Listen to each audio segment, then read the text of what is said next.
Ladies and gentlemen. God damn it!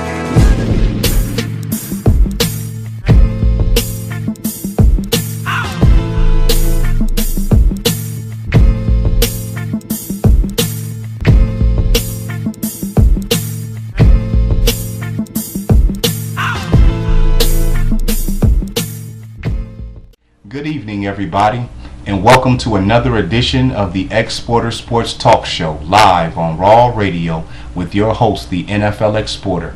You want to make sure to join us each and every Wednesday night from 7 p.m. to 8 p.m.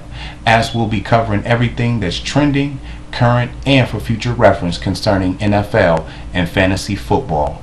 We have a great show in store for you today, so don't touch that dial. We'll be right back after a quick commercial break. Once again, it's the Exporter Sports Talk Show, live on Raw Radio. Ladies and gentlemen. God damn it!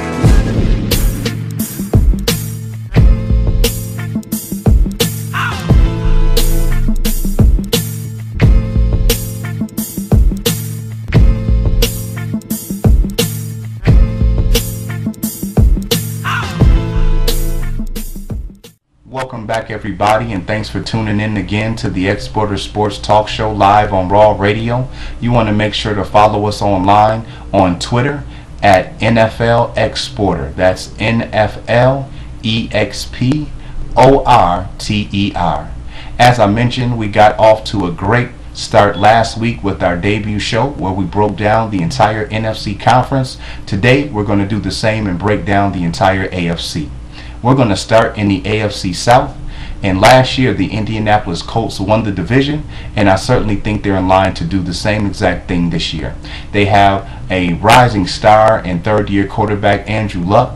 I certainly like what Luck's weapons are in the passing game, which are upgraded from last year. His main target, Reggie Wayne, suffered an injury and missed the second half of last season. He'll be back in the lineup. You have T.Y. Hilton, who him and Luck have a great connection. They're both in their third year. They love to hook up on the deep ball. They also brought in Hakeem Nicks from the New York Giants. Nicks is certainly a Pro Bowl caliber player. His role will be slightly a little bit less here in Indianapolis as he'll be the number 3 receiver, but it's nice to have that type of depth. And as I mentioned, when Nicks was playing at a high level outside of injuries in New York, he certainly was a very good football player. So now Luck has 3 viable targets at the wide receiver position. Luck also has 2 third-year tight ends. You have Dwayne Allen, who missed all of last year due to injury. He's a very good receiving tight end as well as a good blocker. And then you also have Coby Fleener, who went to the same college as Andrew Luck. He also has a nice chemistry with Andrew Luck, and so I certainly like what Andrew Luck has as far as 5 good passing options in the passing game. When we look in the backfield, he has Trent Richardson. We know that Richardson came over from Cleveland last year and really had a disappointing season, but to his credit, he did get traded 3 games into the season. Very difficult to pick up the playbook and just try to jump in the lineup and mesh with guys. This year, he has a full offseason under his belt. I certainly expect for him to perform better. And then Ahmad Bradshaw is a savvy veteran who won a couple Super Bowls with the Giants. He's a nice change of pace back and gives the Colts another option running the football because they did lose Donald Brown, who was a tough runner in the offseason to the Chargers. The main concern for the Colts, which it has been over the last couple years since Luck has been there, has been the offensive line. They certainly have to do a better job protecting Luck, and they also have to open up some holes in the running game, which has been a major problem for the Indianapolis Colts. On the defensive side of the football, the Colts are going to have to play a couple games without their star player, Robert Mathis. Mathis will be suspended due to some performance enhancement issues that he got caught up in. The Colts really don't have too much depth on the front lines there in the trenches, but I like their free agent pickup in DeQuell Jackson. Jackson is certainly an under-the-radar player, always had over 100 tackles a year, real solid for that Cleveland Browns defense. I think he'll step in and really make the Colts' second unit there behind the front four very viable. I like him a lot. Eric Walden is also a good outside linebacker, and their #1 draft pick last year from Florida State. They're certainly expecting for him to pay some dividends, as he was pretty much MIA last year.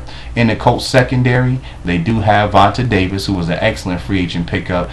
Came over from Miami last year, and then LaRon Landry is a very hard hitter in the secondary. The Colts will also be without Antoine Bethea, who had been a main play there at safety for many years, so they're going to have to account for his leadership and his playmaking ability on the field. Overall, I still think the Colts have the best chance at winning the AFC South this year. I certainly expect to see them in the playoffs again. Next in line, we have the Houston Texans. The Texans are certainly looking to rebound from a dismal 2-14 season that they had last year. They're revamped. They really got hit hard with injuries last year. They had to play without their Pro Bowl star running back Arian Foster, Pro Bowl tackle Dwayne Brown. Also, veteran Owen Daniels was out, missing time with some injuries. On the defensive side of the football, Brian Cushing, who's a very good player at outside linebacker, went down. And their quarterback, Matt Schaub, ended up being benched due to his poor play. He's now out in Oakland. So this is certainly a team looking to rebound this upcoming season. Ryan Fitzpatrick takes over as a starting quarterback now. We know Fitzpatrick from his days in Buffalo, as well as a couple years playing backup over in Tennessee. So he gets a chance to start again. At wide receiver, he has All-Pro Andre Johnson, as well as second-year guy DeAndre Hopkins, who had a very good rookie campaign. And then Arian Foster looks to be back healthy. That's always a good thing. We know he's one of the better running backs in the NFL. And then they brought in Andre Brown, a very solid backup who has some success the past couple years for the New York Giants. Overall, the Texans offense doesn't have a lot of weapons proven in the passing game, and so I think that Andre Johnson and DeAndre Hopkins are going to have to carry a huge load, and they're more than capable, but somebody else is certainly going to have to step up, because I know defenses are going to key in on both those guys. My other question is, Gary Kubiak was the head coach there and had that effective zone blocking scheme that he was running that was allowing Arian Foster to do so much damage. With him being gone, I wonder, is that going to affect the ground game and how many rushing yards that Arian Foster is able to accumulate. On the defensive side of the football, the Texans are certainly looking to get back to form from a couple years ago. J.J. Watt, defensive tackle, is still one of the best defensive players and players in the NFL overall. We know he can rush the passer, stop the run, and is always tops in the league when it comes down to batting balls. They went out this year and with their #1 overall draft pick brought in Javion Clowney from the University of South Carolina. They're certainly expecting him to come in and help rush the passer as far as making plays in the backfield, being very disruptive against the run. They still have Marcellus Wiley. This is a guy who they're waiting on, Marcellus Whitney. They drafted him a couple years ago out of the University of Illinois to take place of Mario Williams when he left to Buffalo. And in the first couple years, it's been kind of slow. So they're certainly expecting for him to come in and do some major things. At the cornerback positions, you do still have Jonathan Joseph, who got beat in coverage a little bit more than what we had come accustomed to seeing the past couple years. But he's still one of the top 10 or 15 defensive backs in the NFL. On the other side, you got Kareem Jackson. He certainly has to step his game up. And then this defense is certainly happy to have back its captain, and this really is heart and soul in Brian Cushing back on the field. He's a guy who's excellent at stopping the run as well as defending the pass. When I take a look at this Houston Texans team, if they can stay healthy and just find a way to get that chemistry back that they have, because they do have a new head coach in Bill O'Brien, then they certainly can give the Colts a push for the division crown. But I think this Houston Texans team will be fighting to get a wild card spot to get in. I think the Colts have a much better foundation and chemistry there, and improving by winning the division in the last couple years. I think they're still a little bit ahead. Next, we have the Tennessee Titans. The Titans are really in a kind of a mid-crisis stage. They have a mixture of young and older players, but this team certainly has to find an identity. Now, at quarterback, the pressure is on. This is Jake Locker's last contract year. You know that they drafted Locker in the first round a couple years ago. We're expecting him to come in and really be the franchise face for this team. He certainly failed to do that up to this point. He's been inconsistent throwing the football, and he's also been inconsistent being able to stay healthy. He missed a lot of last year due to injury. He certainly doesn't have a lot of weapons to work with on the outside, considering his talent level. Kendall Wright is certainly a capable player. He's in his third year out of Baylor. Had a nice second year last year with 94 catches. Was only able to find pay dirt twice, but was able to get 1,000 yards. He's certainly continuing to improve each year. You also have the veteran Nate Washington, and then you have a second-year guy, Justin Hunter, who showed an awful lot of promise as a rookie last year. I really like tight end Delaney Walker, and then when you look at the Titans' offensive line, it is certainly one of the better offensive lines in the NFL, with guys like Mike Rules, Chance Warmack, and Andy Levitri.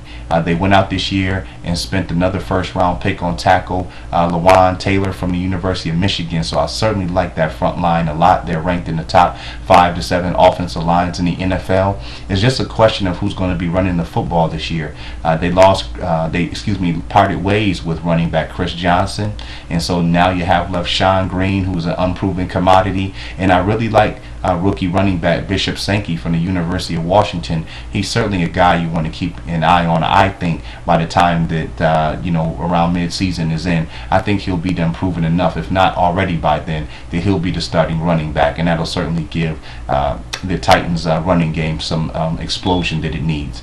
When we look on the defensive side of the football, the Titans are a very tough team, although you may not know a lot of the names. You have guys like Derek Morgan, linebacker Zach Brown, who does an excellent job in his third year out of North Carolina. Also like Akeem Ayers a lot. They were able to bring in veteran Sean Phillips, and so this front seven certainly has to step it up and get after it. The Titans do have a very good secondary over the top. You have hard hitter Bernard Pollard. He's certainly an enforcer, a guy who a lot of wide receivers don't want to come running across the secondary because he'll lay the boom. And then Michael Griffin is still one of the better free safeties in the NFL. And then Jason McCourty is a very good cornerback. So the Titans defense has their work cut out this year. They're certainly going to have to hold teams in check and try to keep games close, as this offense under Jake Locker has a lot to prove, and right now it certainly doesn't look good. They're going to have to come out and put some points on the board.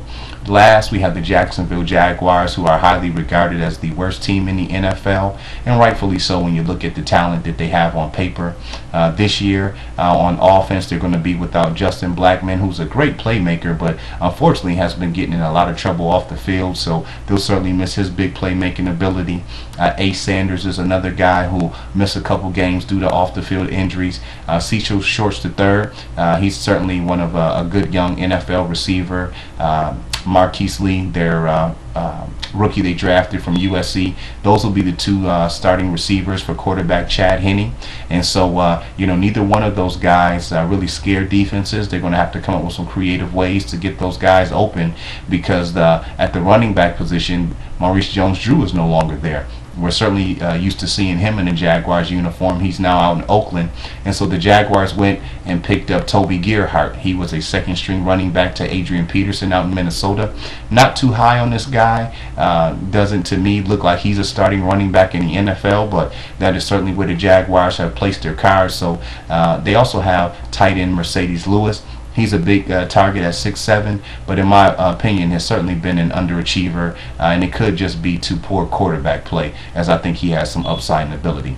Overall, this Jaguars offense is another team that has his work cut out when you look at the talent that they have on paper and so far what we've seen on film. On the defensive side of the football, it's kind of the same thing. Not a lot of name guys, and that's certainly something that you don't want happening to your defense in the NFL. Paul Posnowski is probably the best player within that front seven there. He's certainly a linebacker who can go out and get the job done, has done that since his days in Buffalo. You still like Tyson Ellalou, has been a very solid player in the front four for Jacksonville since he's been drafted a couple years ago.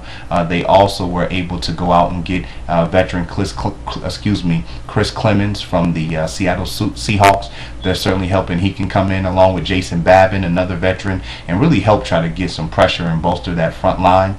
In the secondary, not really a lot of notable guys, and again in the NFL, especially with it being the passing league, that's certainly a problem that I'm sure the Jaguars are going to be looking to address as they move forward in the future. Overall, I think it's going to be another long season for the Jacksonville Jaguars.